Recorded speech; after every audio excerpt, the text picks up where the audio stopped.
Hey guys, it's Kristine. Welcome back to my channel where I talk about budgeting in my bullet journal. In today's video, we're going to do a flip through of my bullet journal. I'm going to talk a little bit about what's inside. This is going to be probably a 3-part video series because I tried filming it a little while ago and it went really long. So this is my second attempt and hopefully it comes out better. Anyway, if you're interested in seeing what's inside my bullet journal, keep watching. All right, so this is the Exceed A5 dotted notebook. I bought this from Walmart maybe a year and a half ago during back to school time. I'm not sure if they carry them in store anymore, but you might be able to find them on walmart.com. Other places also sell bullet journals, especially online. If you want to look at the more pricier ones, there's Archer and Olive, there's Scribbles That Matter, Leuchtturm, I'm not sure if I'm saying that right, Moleskin, there's different kinds, but I really like this one because of the price point. When I first bought an Exceed journal, it was still like in the $8 range. Now it's more like $10 or $11, which is still pretty reasonable for a dotted journal.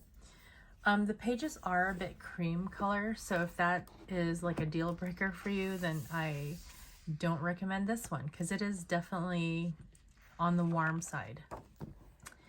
So I've got an unopened one here. I'm going to show you. Sorry about the light.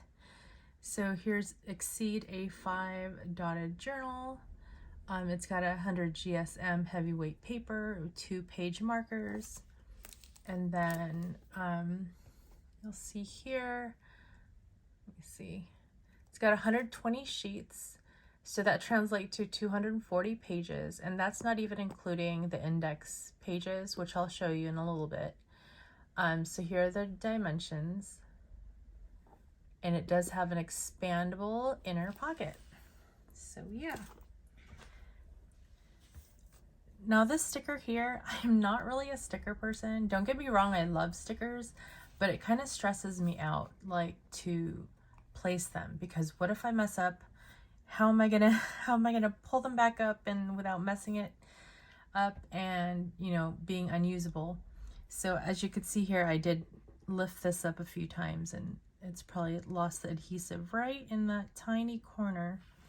But yeah, I got these stickers from the Cyanotype Happy Planner sticker book. So if you guys saw my Happy Planner video, this is out of this kit. I love these stickers, but I had to look over these pages over and over and over and over again just to find the right ones for the front. And I really like this. It says, "Be the very best version of you." Here's sunflower. So yeah. Here's the front, the inside. I have just put this one in here. So like I said, I did film earlier, like right before this, and I didn't like it. I also didn't like how empty this space looked. So I printed something out because my printer now works. At first I was not happy with this shade of blue. It is because it's kind of muted. I don't know if you guys can see that, but then I realized it matches this. So like these are sort of like a little bit deeper blue, but then it matches like sort of like a faded effect. So I'm happy now. And I really like the sticker. I had to cover my name because I didn't like how it turned out. So I actually whited it out because there is a bit of translucence in these stickers. If you could see here, you can see the line. So I did white that out and stick that on there. And I thought it was off balance, like it wasn't centered. So I went ahead and stuck this leaf on it. And then I thought it looked kind of weird there by itself, so I stuck this on top of that. And that is about the extent of my decorating ability, is to keep things sort of balanced and in this case, it's centered. So yeah, that's about it, you guys. But I do like how this turned out. I'm still debating if I'm going to put my name on here. I feel like it'll throw the whole thing off. And I like it, how it is. So here sort of just flops. I might put something here. I don't know. It just looks kind of empty. But, I mean, this page is not meant to be decorative. So I might also just leave it the way it is. And this is just an index. Oh, like I said. So here is page 1. So they don't even count these pages. See? Anyhow, so here's my index, how it is at the moment, and then for the pages 18 to 69 are my paycheck budgets, and I flip here, and if I flip here, these are divided into each paycheck budget, so 18 to 19, 20 to 21, and so forth. I left these in pencil because I am very much planning, hoping, planning, intending to leave my job and find another job. So I left it in pencil, in not in case, but when I get a new job, and you know, if they have a different pay schedule, so I could change those.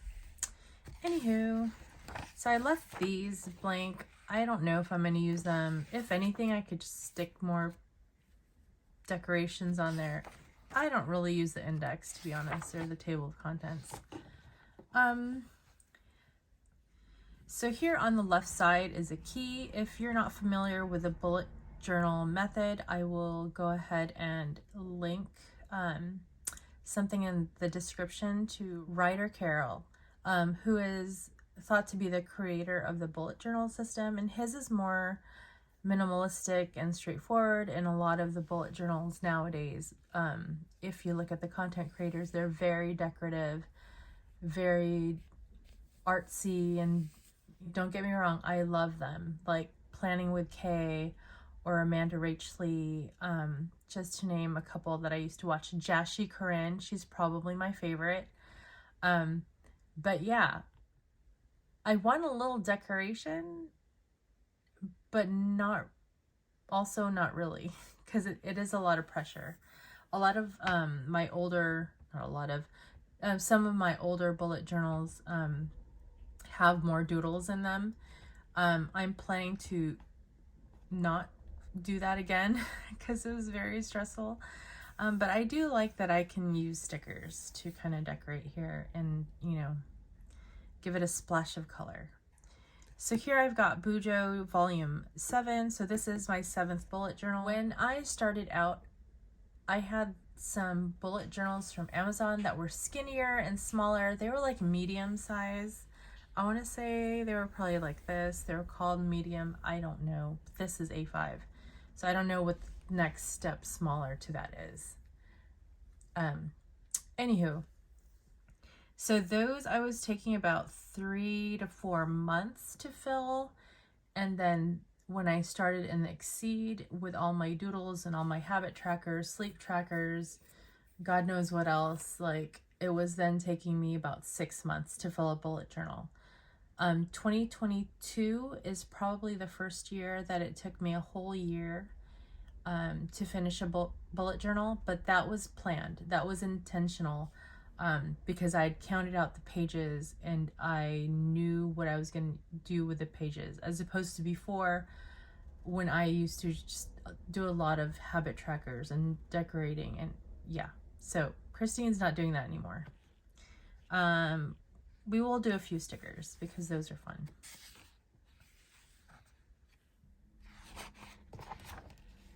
So here's a grid spacing guide. I honestly don't remember where I got this from. I think I got it from somebody on Instagram, again, probably in like 2017 or 2018, I'm not sure. But this is one of the ways I like to do grid spacing, because it allows me at a glance to see how wide the boxes would be if I wanted to do like half a page, or if I wanted to, you know, cut the page into thirds. Not cut, but you know, if I wanted to do trackers, like how skinny can I go? And on this side, it's how tall, like, you know, half a page would be this much. I still use a ruler, obviously, but this just gives me an idea of like how small is it gonna be.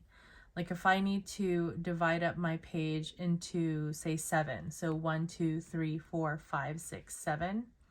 So each box will have to be 5 spaces tall.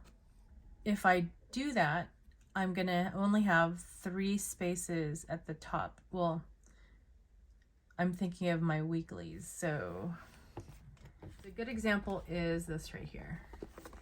So this is 7. Obviously I don't need to count. Oh my gosh, Kristine. 1, 2, 3, 4, 5, 6, 7. And you've got 3 spaces here. I opted to put it on the top, and I just had enough space like that. So that's one of the ways I like to use it. Most recently, and I don't think have I done it yet? No, I haven't. It's in my January. Okay, spoiler. So I'm dividing up my weekly differently in my January spread. So look for that video upcoming. Definitely won't be in this video. Here I have my year at a glance on the left side. This is for 2023. I like to have a Monday start. I did make the monthly headers bigger.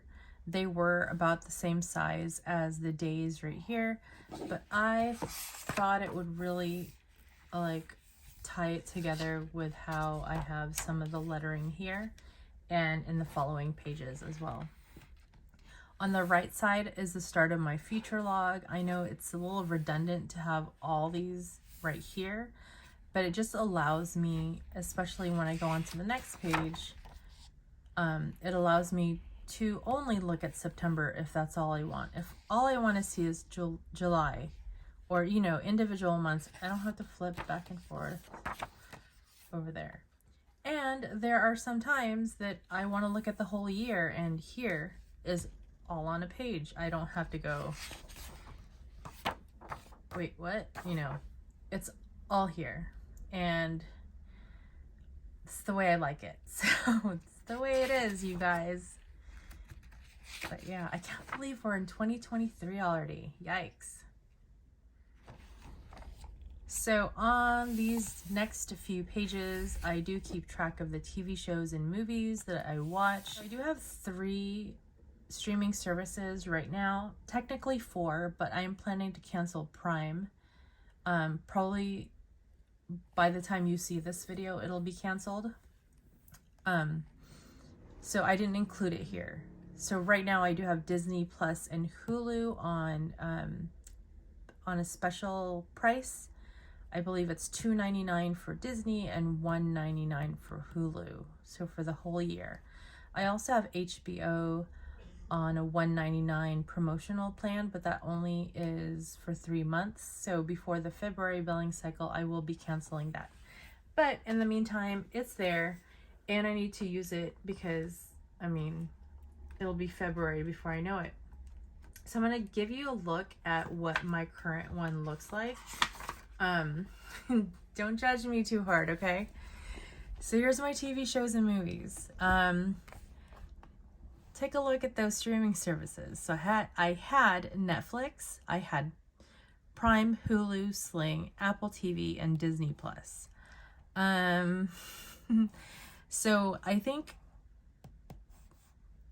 you could see here I was definitely binging a lot of the Marvel movies. When did I start? I think over here. Oh, when I got Disney. So I do have them color coded. Yeah. I kind of dropped off on watching as much when I started up this YouTube channel again. So you can see here it's very, I mean, compared to January and February, like it's not a very long list. and then hardly anything at all for August, September, or October. And these are the months where the traveling was a lot heavier, so there really was no downtime to be watching anything. Any of my spare time when I wasn't traveling, working, sleeping, hanging out with my kids, like I was doing YouTube, either making videos or watching videos. So I didn't have time for watching. And then November and December, of course, I have kind of been slacking off on the YouTube. So I was able to sneak in some watching. Plus, I did get HBO, and like I watched House of the Dragon. I watched 5 episodes. I still need to finish it. I watched all the Harry Potter movies. Watched Elf with the Kids. Wakanda Forever we saw in theaters, and then when we got home we watched Black Panther on Disney Plus, which is kind of backwards. Like, we should have watched Black Panther before we watched Wakanda Forever. I mean, we've seen Black Panther, but you know, kind of get a refresher on the characters and stuff. By the way, if you haven't seen Wakanda Forever, you need to go see it.